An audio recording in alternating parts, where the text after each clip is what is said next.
Hello students, पिछले lecture में हमने क्या क्या देखा था। Integral and differential form of Faraday's law, और हमने क्या देखा था, energy density of electric field, जो हमारी क्या आई थी, U E is equal to 1/2 epsilon E square. यहाँ पे ई क्या है, इलेक्ट्रिक फील्ड है, यानी हमारी जो एनर्जी डेंसिटी आती है वो क्या आती है, इलेक्ट्रिक फील्ड की स्क्वायर के प्रोपोर्शनल आती है। अगर वैक्यूम लेंगे उस कंडीशन में हम एप्सिलॉन की जगह क्या यूज कर लेंगे, एप्सिलॉन नोट, क्योंकि एप्सिलॉन यहाँ पर क्या है, परमिटिविटी ऑफ मीडियम, और एप्सिलॉन नोट क्या होता है, परमिटिविटी ऑफ वैक्यूम। आज हम फाइंड आउट करेंगे energy density of magnetic field. Energy density of magnetic field.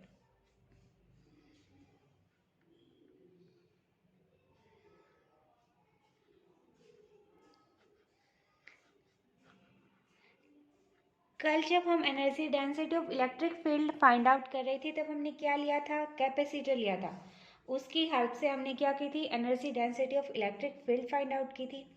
आज जब हम energy density of magnetic field find out करेंगे तो हम क्या लेंगे, टोरॉइड लेंगे। टोरॉइड होता क्या है कि जो सोलेनोइड होता है, यानी जब भी आप, जैसे आपने एक पेन ले रखा है, पेन के ऊपर आप क्या करते हो, कोई किसी भी वायर को अगर हम रैप करें तो उस कंडीशन में ये क्या बन जाता है, एक सोलेनोइड की तरह बिहेव करता है। और जब सोलेनोइड के दोनों पार्ट को आपस में मिला दिया जाए तो वो किसकी तरह बिहेव करता है, टोरॉइड की तरह बिहेव करता है। यानी अगर मैं बनाना चाहूँ तो कैसे बना सकती हूँ, जैसे यहाँ पे जैसे हमने ये नंबर ऑफ टर्न्स है,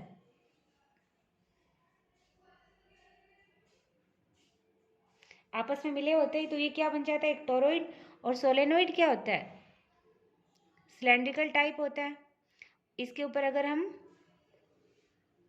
n number of turns wrap करें तो उस कंडीशन में ये सोलेनोइड, ये टोरॉइड होता है।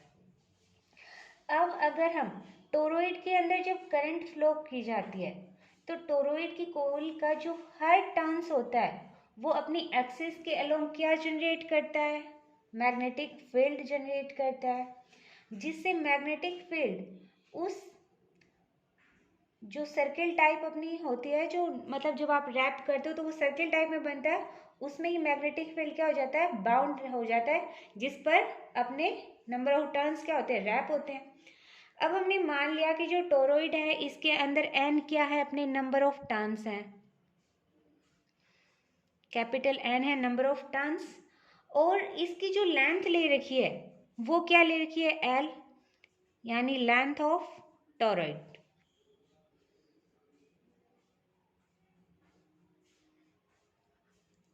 अब अगर कोइल के अंदर किसी इंस्टेंट पे अगर हम करंट आई फ्लो होती है तो उस कंडीशन में जो मैग्नेटिक फील्ड की इंटेंसिटी होगी वो क्या हो जाएगी, B is equal to mu n I. यहाँ पे स्मॉल n क्या होता है, number of turns per unit length. तो यहाँ से मैग्नेटिक फील्ड क्या आएगा, B is equal to mu n upon l I.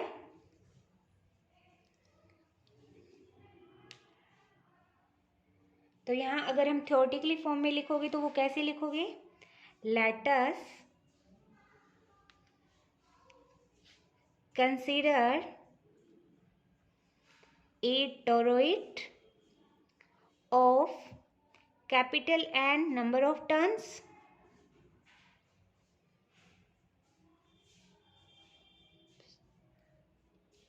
and its length is capital L if current I is flowing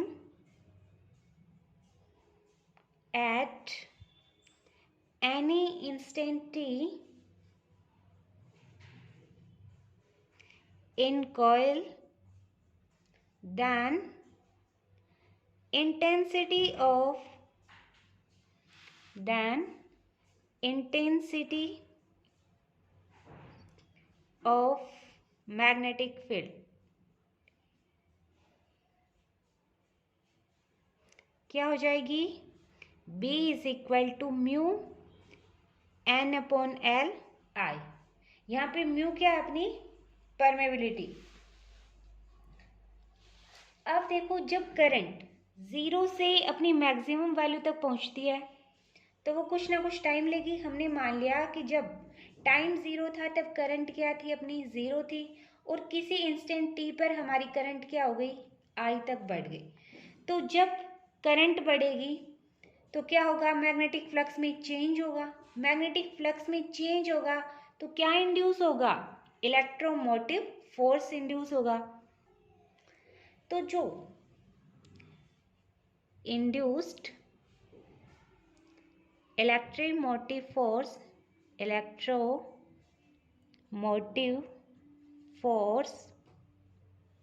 in coil is epsilon is equal to minus n d phi by dt। अब phi is equal to क्या होता है? b dot a। अब देखो, area के ऊपर तो time का इफेक्ट पड़ेगा नहीं, तो पड़ेगा किसके ऊपर? मैग्नेटिक फील्ड के ऊपर। तो हम इसे क्या कर लिख सकते हैं? Minus N A D B by D T. तो ये आ गया अपना इलेक्ट्रोमोटिव फोर्स। ए हमने क्या मान लिया? जो अपना जो टोरॉइड है उसका हमने क्रॉस सेक्शन एरिया मान लिया। फाई क्या? मैग्नेटिक फ्लक्स है, जो बी ए होता है। अब देखो, जब कोइल के अंदर करंट आई है या फिर मैग्नेटिक फील्ड बी है तो वो इंड्यूस्ड ईएमएफ के अगेंस्ट कुछ ना कुछ क्या करेंगे? वर्क करेंगे। तो उस क्योंकि हमें पता है कि जो करंट आई होती है वो ईएमएफ के क्या होती है? अपोज करती है उसे। तो उस कंडीशन में अपना जो वर्क डन होगा, work done W is equal to होगा minus 0 to B epsilon I dt। अब हमारे पास एप्सिलॉन की वैल्यू है तो वो वाली हम वैल्यू क्या कर देंगे? पुट कर देंगे। I की वैल्यू हम कहाँ से निकालेंगे? B is equal to mu N upon L I से। यहाँ से I इज इक्वल टू क्या आ जाएगा? B by mu N into L, और एप्सिलॉन की वैल्यू ये है ही, तो ये दोनों वैल्यू हम किस में पुट कर देंगे? इसमें। इसे हमने इक्वेशन 1 मान लिया, इक्वेशन 2 और ये वाली equation 3। So by equation 1, 2 and 3 epsilon की जगह ये वाली पुट कर दोगे, आई की जगह कौन सी पुट करोगे? ये वाली वैल्यू, यानी आई इज इक्वल टू होगा बी बाई म्यू, नीचे आ जाएगा, एल ऊपर, एन नीचे चला जाएगा। जब आप ये वाली वैल्यू पुट करोगे उस कंडीशन में आपका जो वर्क डन होगा W is equal to minus magnetic field की value 0 to B minus I n A D B by D t, और उसकी वैल्यू क्या थी अपनी? B l upon mu n d t. अब देखो, एन से क्या हो गया? एन कैंसिल हो गया, तो हमारे पास बचा क्या? माइनस माइनस क्या हो गया? प्लस हो गया। ए एल हमने बाहर ले लिया अपॉन म्यू, और अंदर क्या आ जाएगा? डी टी से डी टी गया तो बचेगा 0 to B B D B. तो W इज इक्वल टू क्या हो जाएगा? A L upon mu B square by 2। जब आप इसका इंटीग्रेशन करोगे, लिमिट पुट करोगे तो आएगा A L by mu B square by 2। अब ए एल क्या होता है? एरिया इंटू लेंथ किसको शो करता है? वॉल्यूम को। यानी ए क्या है? जो क्रॉस सेक्शन एरिया है टोरॉइड का, और बी और जो एल क्या है? लेंथ ऑफ टोरॉइड है। इन दोनों का आप मल्टीप्लाई करोगे तो क्या आएगा? वॉल्यूम आएगा।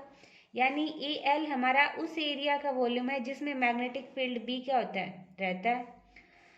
तो यहाँ पर जो अपना वर्क डन होता है वो किसकी फॉर्म में रहेगा? मैग्नेटिक फील्ड की फॉर्म में रहेगा। अब वर्क डन को क्या बोल सकते हैं हम? एनर्जी स्टोरेज भी बोल सकते हैं। Energy storage in form of magnetic field. So energy density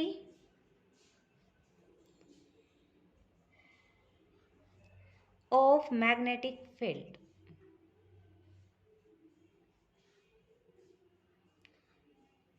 energy density क्या होती है? Energy per unit volume. तो यहाँ से मैंने energy density of magnetic field को UB से शो कर दिया। स्टोरेज एनर्जी क्या आपने W, energy per unit volume यानी W/AL, AL वॉल्यूम को शो कर रहा है, W स्टोरेज एनर्जी को शो कर रही है। जब आप W की वैल्यू पुट करोगे क्या ये अपनी AL/μ B²/2 इंटू AL, ऐसे का ऐसा। अब यहाँ से AL आपस में क्या हो जाएंगे? कैंसिल हो जाएंगे। तो उस वक्त हमारी मैग्नेटिक फील्ड की जो एनर्जी डेंसिटी आएगी वो क्या आ जाएगी? B²/2 μ। इलेक्ट्रिक फील्ड की क्या आई थी? 1/2 एप्सिलॉन E²। अब यहाँ से भी आप देखो जो एनर्जी डेंसिटी है वो किसके प्रोपोर्शनल आ रही है? B² के प्रोपोर्शनल आ रही है। जब हमने इलेक्ट्रिक फील्ड के लिए एनर्जी डेंसिटी थी वो क्या थी अपनी? 1/2 एप्सिलॉन E²। ये भी किसके प्रोपोर्शनल थी? इलेक्ट्रिक फील्ड की स्क्वायर के प्रोपोर्शनल। और ये भी क्या आ रही है? मैग्नेटिक फील्ड की स्क्वायर के प्रोपोर्शनल आ रही है। अब अगर हम B को मैग्नेटिक फील्ड की फॉर्म में रखें, यानी हमें पता है B = क्या होता है? μH होता है। तो B की जगह आप जब ये वाली वैल्यू पुट करोगे उस कंडीशन में energy density of magnetic field की वैल्यू क्या आएगी? 1/2 μH की होल स्क्वायर। अब एक म्यू से एक म्यू कैंसिल हो गया तो क्या बचेगा? 1/2 μH²। यानी हमने देखो ये वाली एप्सिलॉन है, एप्सिलॉन इसकी जगह म्यू आ गया, इलेक्ट्रिक फील्ड है, और यहाँ पर क्या आ गया अपना? मैग्नेटाइजेशन फील्ड आ गया। अब देखो अगर हम वो रीजन कंसीडर करें जिसमें इलेक्ट्रिक फील्ड भी हो और क्या हो? मैग्नेटिक फील्ड भी हो, तो उसके अंदर जो energy density of electromagnetic field, यानी मेरे कहने का मतलब क्या हुआ? If electric and magnetic field, if electric and magnetic field both are present,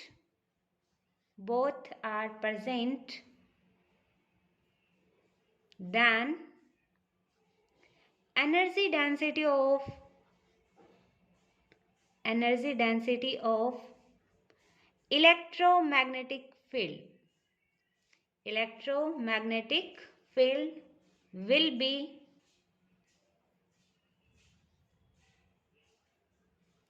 U = क्या हो जाएगा? UE + UB। अब UE की वैल्यू हमारी क्या आई थी? 1/2 एप्सिलॉन E², और B की वैल्यू हमारी क्या आई थी? 1/2 μ B²। तो ये क्या आ जाती है हमारी? Energy density of electromagnetic field. अब देखो हमें पता है इलेक्ट्रोमैग्नेटिक वेव के अंदर क्या होते हैं? इलेक्ट्रिक फील्ड भी प्रेजेंट होता है और मैग्नेटिक फील्ड भी प्रेजेंट होता है, और दोनों क्या होते हैं? एक दूसरे के परपेंडिकुलर। यानी हमने ये क्या मानी? Direction of wave propagation. तो इसमें इलेक्ट्रिक और मैग्नेटिक फील्ड हमारे दोनों क्या होते हैं? एक दूसरे के परपेंडिकुलर होते हैं। ये जैसे इलेक्ट्रिक फील्ड ले लिया, ये मैग्नेटिक फील्ड हो गया। अब दोनों किस फॉर्म में? पीरियोडिक फॉर्म में चेंज हो रहे हैं टाइम के साथ, यानी इलेक्ट्रिक और मैग्नेटिक फील्ड दोनों किसके साथ चेंज हो रहे हैं? टाइम के साथ चेंज हो रहे हैं। अब अगर हम इस बात को मान के चले, यानी अगर मैं energy density of electromagnetic field find out कर रही हूँ, उस वक्त दोनों क्या कर रहे हैं? टाइम के साथ वैरी कर रहे हैं। तो इनकी अगर हम एवरेज वैल्यू निकालें, तो एवरेज वैल्यू निकालेंगे तो उस कंडीशन में क्या हो जाएगा? यानी average value of energy density of electromagnetic wave, उसे हम किससे शो कर देंगे? U बार से शो कर देंगे। 1/2 एप्सिलॉन E बार की स्क्वायर प्लस 1/2 μ B बार की स्क्वायर। चाहो तो आप एवरेज इस तरह से लगा सकते हो या फिर बार की फॉर्म में लगा सकते हो, कोई फर्क नहीं पड़ेगा। अब अगर इलेक्ट्रिक फील्ड का हमने एम्पलीट्यूड क्या मान लें? E0 मान लें, जैसे ये था हमारे पास। अब इलेक्ट्रिक फील्ड का एम्पलीट्यूड हमने क्या मान लिया, ई नोट, और जो मैग्नेटिक फील्ड का एम्पलीट्यूड हमने क्या मान लिया, बी नोट मान लिया। तो उस कंडीशन में पर साइकिल ई स्क्वायर और बी स्क्वायर की वैल्यू क्या हो जाएगी, 1/2 E note square 1/2 B note square. यानी मैं क्या लिख सकती हूँ, if at any instant, if E naught is the E naught and B naught is the amplitude of electric field and magnetic field respectively, then average value per cycle of E square and B square will be 1/2 E naught square and 1/2 B naught square। तो उस condition में हम E bar square की जगह रखेंगे 1/2 E naught square और इसकी जगह 1/2 B naught स्क्वायर। तो ये वाली वैल्यू इसमें रख दो, तो U बार अपना क्या हो जाएगा, 1/2 एप्सिलॉन ऐसे का ऐसा 1/2 E naught square plus 1/2 mu 1/2 B naught square. तो यहाँ से U बार अपना क्या आ जाएगा, 1/4 epsilon E naught square plus 1/4 mu B naught square. अब ये तो बात तो किसकी हो गई, मीडियम की हो गई।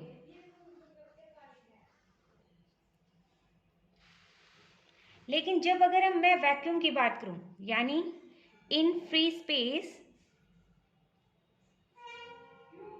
Epsilon is equal to epsilon naught and mu is equal to mu naught. अब हमें एक और वैल्यू जो आपको मैं नेक्स्ट वाले यूनिट में करवाऊंगी, बी नोट होता है ई नोट बाई सी और सी होती है अपनी लाइट वेलोसिटी जिसकी वैल्यू आप जानते हो 1/रूट म्यू नोट एप्सिलॉन नोट होती है। अब यू बार क्या है अपना 1/4 एप्सिलॉन ई नोट स्क्वायर प्लस 1/4 म्यू। अब बी नोट की जगह मैं क्या रख सकती हूँ, ई नोट बाई सी, तो E note square by c square. अब ये ऐसे का ऐसा एप्सिलॉन की जगह एप्सिलॉन नोट पुट कर दो plus 1/4 mu naught E note square.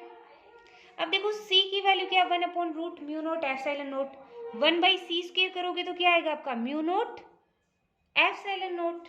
अब यहाँ से क्या होगा, म्यू नोट से म्यू नोट कैंसिल हो जाएगा, तो क्या आ जाएगा 1/4 epsilon note E note square plus 1/4 epsilon note E note square. यानी यू बार की वैल्यू अपनी क्या आ जाएगी,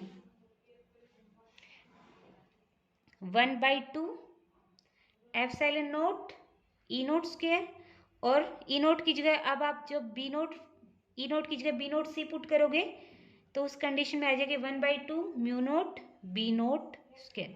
यानी अगर जब आप ई नोट की जगह बी नोट सी पुट करते इस वाले इक्वेशन में तो आपकी वैल्यू क्या आ जाती, 1/2 mu nought B note square.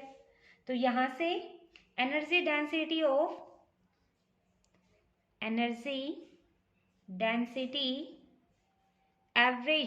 Average energy density of electromagnetic wave U bar is equal to 1/2 epsilon note E note square 1/2 mu nought B note square, और जब बी नोट को आप एच की फॉर्म में लिखोगे तो क्या हो जाएगी mu naught h note square, क्योंकि बी इज इक्वल टू क्या होता है म्यू नोट एच होता है, म्यू नोट से एक म्यू नोट कैंसिल हो जाएगा तो हमारा ये बचेगा।